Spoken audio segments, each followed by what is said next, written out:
Boker Rabbi, or. it's actually the afternoon for you, I believe, Don. Yeah, it is. But thank you. So, good morning. I'm Rabbi Steve Moskowitz of Congregation Lador Vador, and this is Monday Musings, a 15-minute or 20-minute spiritual kickstart to the week. That's at least what I hope it will serve to be. So I am joined this morning by my friend and colleague, Rabbi Donald Goor. Shalom, Don. Don is joining us from Jerusalem, from Yerushalayim. So we're grateful for you being here on the show. I'm going to offer your formal introduction, and then we'll dive right into everything here. So Rabbi Donald Goor is the Rabbi Emeritus of Temple Judea in Tarzana, California. For New Yorkers, that's the Los Angeles area. You served there for how long? 27 years. 27 years. You made aliyah with your husband, Cantor Evan Kent, your husband of 35 years, in 2013. So you've been living in Israel now for 8 years. Yeah, Mazel tov. Almost. That's wonderful. Yeah. And now you're serving as the rabbinic liaison to ARZA World Travel, which is the Reform Movement's travel organization, I guess we would say. And you just told me, I was so excited to hear this, that you're going on a scouting trip to Dubai so that you can plan congregational trips to, I guess it would be Jerusalem and Dubai that you would go to, which would, we have to plan one of those. It'd be fantastic. Yeah. And you and Evan also serve a congregation, I guess remotely these days, in Milan, Italy. So that is wonderful. So look, Don, it's great to have you on the show. I love studying with you when we're together in Jerusalem at the Shalom Hartman Institute. We've been there many summers together. I lost count, many summers. Enough that we've learned a lot of good things and probably don't remember half of them. Yes. So tell me about your decision to make aliyah and move to Israel. Well, in a sense, I'm a product of the Reform movement. You know, my grandmother, I remember her lighting Shabbat candles with a little blue and white can, and she would always put money in before she lit her Shabbat candles. And then I went to camp, to union camps, Reform movement camps, spoke Hebrew, came here on a Reform program, EIE, in high school, and always wanted to be a part of this great experiment. As Rabbi Hartman, Allah Hashalom, may rest in peace, used to say, it's the greatest Jewish experiment in 2,000 years. Be a part of it here. So I thought it was important. We dreamed about having a second chapter in life. We came in our 50s, and we're trying to bring the values that we care about to Israel and live a great life here. So tell me, how is that experiment going? Today is an example of the day where Israel wears you down. Okay. But it's going great. It wears me down because they closed our branch at the bank and didn't tell me. And I couldn't get into my accounts. And so I did a lot of screaming today because that's what Israelis do. And I hate when I turn Israeli and get aggressive. And we all know those Israelis. So that part can wear you down. But it's exciting. Last night I had a board meeting of the Gay Pride Center here in Jerusalem on the board. And we talk about how to bring pluralistic values to Jerusalem specifically, and that's a challenge because it's a traditional city, Orthodox and Arab. I'm on the board of the IRAC, the Reform Movement's Advocacy Center here, and it's exciting. Last week we had a huge win at the Supreme Court where they recognized Reform conversion in Israel. They'd always recognized your conversions from Long Island because they know that Reform is crucial in the United States. Not just Long Island, I want to specify, just those outside California too, that's outside of Israel. But now they recognize that Reform and conservative play a part in Judaism here in Israel. And that was a huge win. And the Reform movement should be really, really proud because we took that lawsuit for 15 years until we won.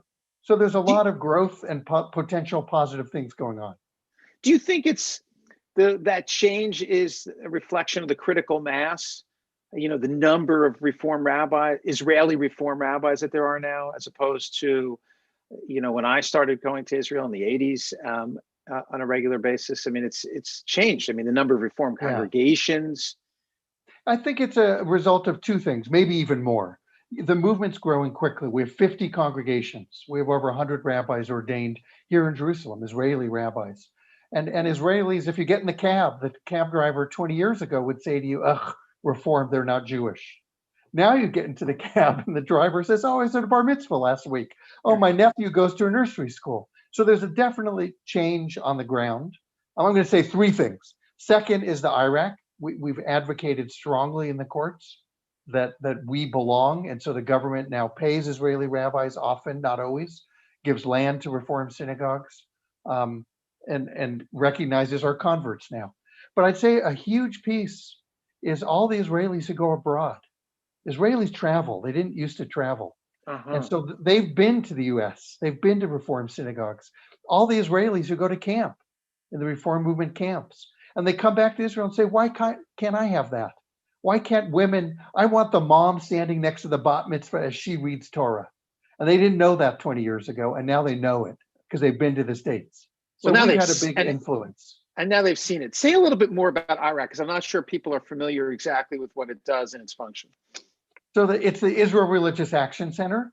It advocates against racism in this country. It advocates for people's rights, women's rights. It took the bus company, a good example, Orthodox lines, the Orthodox neighborhoods used to have women sit in the back. Imagine that. In the year 2015, women had to sit in the back. And the reform movement took that to the Supreme Court. And now, by the way, it's interesting. How do they enforce it? The bus driver gets fined. If people have to sit in the back of his bus or her bus, the driver gets fined. So you bet they don't allow it to happen on their buses. So we should be really proud. We stand up not just for reform, and that's why I'm proud to be on the board. We stand up for values that we care about, values of pluralism, values of democracy, values of the power of the courts, something that's crucial in a country without a constitution. So the Knesset, especially with a right-wing Knesset that we might have soon, parliament, could legislate anything. And so the IRAC plays a huge role, very, very important role in developing the pluralistic nature of Israel. You've mentioned pluralism a number of times. Do you think that there's, I mean, these are some successes that you're pointing to, and it is in some ways light years difference than 30 years ago. But where are you frustrated, and where do you think it's still not getting there? So it's interesting. Today in the paper, we have an election next week, and as is Israel, it's a crazy system. I won't get into the system. We don't know how it's going to fall out. If Netanyahu, who's a pretty centrist guy, by the way, people can argue about him. I don't think he has deep beliefs. I think he's pretty centrist, but he may fall in a very right-wing government. He may pick up enough votes to make a government by having a party that hates Arabs and says so in their advertisements, hates gay people. It says so in their advertisements. That kind of thing shouldn't be allowed. And so I think the country's on the cusp. That it's crucial for us to be fighting for pluralism because it's not sure, it's not clear what the future of the country will be. We're really on the cusp, and it could go either way. So, and that is your fear that it might very well go that way? Yeah, it could go that way. A good example of frustration, we'll go back to the gay board that I'm on and in our debate last night. We get significant funding from the city of Jerusalem because we're a nonprofit that serves population. We have a medical clinic, a psychological clinic, and educational outreach. They refuse every year. The city council's in the hands of the ultra-Orthodox. They refuse to pay it, even though it's in the budget. Even though the courts say they have to, they refuse to pay it because it's going to gay people, and that shouldn't be allowed in their city, their holy city. So we get it in the end, but we have to go back. You have to fight every time. You have to fight for it. Every year, we know it's going to come. We know it's in the budget. We know the courts will say you have to give it. And so that's why it's really important that, by the way, I think Reform Jews in Long Island, all over the US, need to stand up and say, these are the values we care about. If we're going to support Israel, and I hope we all do, that we're going to support an Israel we can believe in, that supports Reform Judaism, supports pluralism, women's rights, other rights that aren't so clear because our ultra-Orthodox brethren and often our Arab brethren aren't so supportive of those notions. And so don't you find that like every year you have to have the same fight, you know it's coming, you have to get, you're just all ready, as opposed to just it's in the budget, that's it, we're done with we've gotten the allocation, we're done with the fight. But you have to fight for it like 2 times in a sense, as opposed to just the one time. I'm smiling because I remember a sermon I gave in Los Angeles about you need to always see the world with the cup half full. It's so easy to see it half empty that we have to fight every year. The half full is the fact that 10 years ago, there was 0 in the budget. Right. for Okay. gay rights. There was zero in the budget for Reform rabbis. The fact is, it's kind of humorous. Reform rabbis are often now paid by the government of Israel, women rabbis. How does that happen? The Orthodox won't do it. And so we don't get paid by the Ministry of Religion. We get paid by the Ministry of Culture and Sports. So we're far more athletic rabbis in Israel. Well, much more athletic. We go to the Olympics to represent Israel.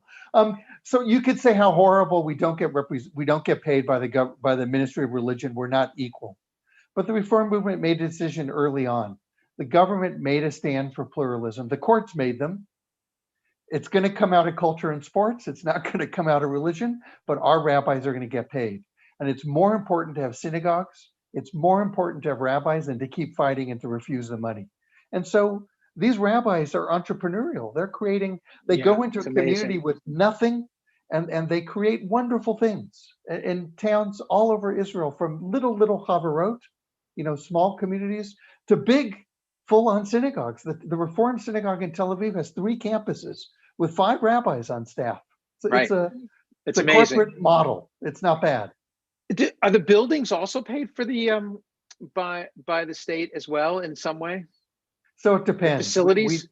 The Iraq just fought a lawsuit in one city where the city promised land and wouldn't give it, and we fought that lawsuit in the courts. And the courts, of course, stand up and say, yes, you get the land it was promised to you. And there are other cities like Modi'in. I don't know if your congregants would know. It's a bedroom community between Jerusalem and Tel Aviv. The train goes there. It's a great commuter place for young families. That city gave the land to the Reform synagogue because they recognize the value of having liberal Jews in the city. So it really depends where you are and the relationship that rabbi can create with the city hall. To say a little bit, you and I were talking about the tremendous cultural divide between Tel Aviv and Jerusalem. Can you reflect a little bit about that? Because I know I've been so frustrated. Sometimes people would say it's okay to have that happen in Tel Aviv, but not in Jerusalem. Like there's this protective bubble that we have to wrap around Jerusalem. It was important to us to make aliyah to live in Jerusalem. I think that we want liberal people with pluralistic values to live in the city, that we don't want to give it up to the Wouldn't it have been easier to live in Tel Aviv? Absolutely. They say that 30% of the city of Tel Aviv is gay. It's on the beach. I'm from San Diego. It would have been a perfect lifestyle for us to live in Tel Aviv. It's very metropolitan European, completely different. And yet we find that in Jerusalem, there's a lot of opportunity for gay people, for liberal people. We now have 5 Reform synagogues in Jerusalem. It's a happening place, and I won't let people take Jerusalem away from us. It's a holy city, and it can belong to us too. I really believe that very deeply. Wow. But that's quite the fight that you've come to in your 50s, no less. Yeah, well, I'm past my 50s now, Steve, but okay, we won't count. But we came here in our 50s. The fact is, it's no longer a day-to-day fight. There's enough Reform synagogues that we have options, right? There's the gay center. There's places that people can go. The city's divided, as many cities are geographically. The south of Jerusalem is liberal. And when I say liberal, I don't mean politically, liberal Jewishly. Everybody gets along with everybody. If an Arab family moves in, that's okay. If a woman rabbi walks down the street with a kippah on, that's okay. And I think we need to remember that that's also Jerusalem. That's also the holy city. Right. It's very different. I so appreciate your perspective. You live there. You experience it on a day-to-day basis. As often as I go there, it's still just a 2-week, 3-week stint, and it's sort of, and in some ways it's a vacation. Even though I'm there to study, I don't have to do the day-to-day stuff that you do. That wears you down. Yeah, but it's both positive and negative. The awareness of what you just said, I think, is quite, that there's different areas of Jerusalem that are more accepting. Because when I'm there, of course, I run to the kotel, to the wall, and so to the old city that are not the more liberal parts of the city. And yet they're more liberal than you think. We have friends and shops in the old city in the Arab quarter that we visit still, even during Corona lockdown when they've been allowed to be open. we visited them and have tea with them and try to have a nice relationship so they know there's people who care. You and I spoke, and I want to just make sure we cover this. Your experience of COVID and the coronavirus in Israel versus ours here, because we talked a little bit about the healthcare system, and so educate us and tell us a little bit about that. Well, I can tell you that similar to the US, the lockdowns and the decisions the government have made have been very political. Different divisions in the US, but not always based on science. So Orthodox culture is to have 100,000 people at a funeral if the great Rebbe dies. So they cut that down to 30,000. But the fact is 30,000 people went to funerals and the police did nothing about it because they're ultra-Orthodox and they have power in the Knesset. So that's some of the negative. The positive is that our healthcare system is a somewhat capitalist socialist hybrid. And we have completely nationalized medicine. Everybody gets healthcare in the country. Everybody got offered a vaccine immediately. Didn't matter if you were Arab, Orthodox, Jewish. It didn't matter who you were offered a vaccine. But what's capitalist about is that we have 4 different systems, and you can choose which system you join according to your neighborhood where there's a clinic that you go to. And so they compete with each other. And they were competing who could give out more vaccines more quickly. But they're very, unlike other things in Israel, they're highly computerized. And so they were able, a good example is one of the sites in Tel Aviv had 1,000 extra vaccines in a day. They unfroze them in error. They were able to go into their database and send an SMS to 1,000 teachers and say, we have vaccines for you, come today. And they gave them all out that day. So they didn't waste them. They didn't waste them because they have the database where everybody's in the medical system. Look, we give up some of the privacy that Americans value, that Israelis don't seem to care about as much. They know, I swipe my card at any clinic in the country and they know medical history. I can get prescription drugs for free. I see every doctor for free. Everything's included. It's all free. You could be on vacation in a lot, swipe your card, get your prescription if you needed a prescription there. I go on my app and I tell them I'm in a lot and I need my prescription, and it comes to the app, and at the pharmacy they scan my card and the prescription comes up in the system and they give it to me for free. Wow. Yeah, before I would travel out of my little locale, I'd have to make sure if I need prescriptions, I'm piling them up and taking them with me, right? Yeah, anywhere in the country, we're covered, and they have all of our knowledge. Just swiping that card is pretty crucial. There was some press, and I want you to help us understand and clarify. There was some press that Arabs were not getting the vaccine. Can you help us understand what that press was about? Yeah, that goes into a gray area, by the way, without getting into all the details of the occupation. Every citizen of Israel got offered the vaccine. Arab, Jewish, as I said, didn't matter. Where all the press was about was occupied people, non-citizens who live in the occupied territories under the Palestinian Authority. We don't control their health care. And so the Israeli government said, we don't control your health care, we're not responsible for you. The EU and other people said, when you're legally an occupier, according to the UN, you're responsible for all people that you occupy, that you control. And so they said you are responsible for them. And the fact is that we've now worked out a hybrid. We're immediately vaccinating all Palestinians who work in Israel. That's happening all this week. Right. And then I hope, because I believe in a humanitarian sense, we ought to be vaccinating people that we control, even if we don't control their healthcare. It also goes to one of the things that's become glaringly apparent in this pandemic is that my health is dependent on my neighbor's health. Absolutely, which is why we're vaccinating all the Palestinians who work in Israel. And we have a lot of, call them refugees, illegal aliens, immigrants, whatever you call them. There's a good population, about 75,000 refugees in the country. They were all vaccinated for free, even though they don't carry a national identity card because they live in our midst. The Torah teaches that. To sound rabbinic, the Torah teaches you treat the ger as if they're a citizen. You treat the stranger in your midst as if they're one of you. Yes. It's obviously much more complicated, and we don't have time for this in terms of ARZA, in terms of the Gaza Strip. Yeah. I mean, that's a whole, but it's still, I mean, some things that have become so apparent is that Israel's, it's not just Israel's security, but its health is dependent on what happens there. I mean, there's sewage that kind of, runs up from the Gaza Strip because the sewage plant isn't necessarily working there. Right. Absolutely. I mean, for both reasons, to protect ourselves and for humanitarian reasons, I believe we ought to be, as soon as we can, vaccinating the Palestinian population that aren't citizens of Israel. Yeah, I mean, I agree with the humanitarian argument, and I endorse that wholeheartedly. But there's also a very practical piece that I think we sometimes just kind of skim over. Right. To use the word selfish in a positive notion, it's selfish because it protects us. Exactly. I would hope that Israel would also do that, for the humanitarian reasons and for the Torah reasons that my rabbinic friend has just offered us here.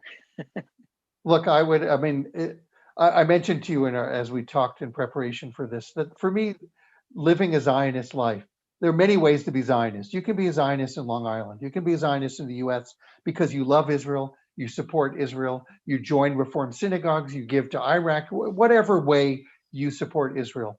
My Zionism is caring about the quality of this country.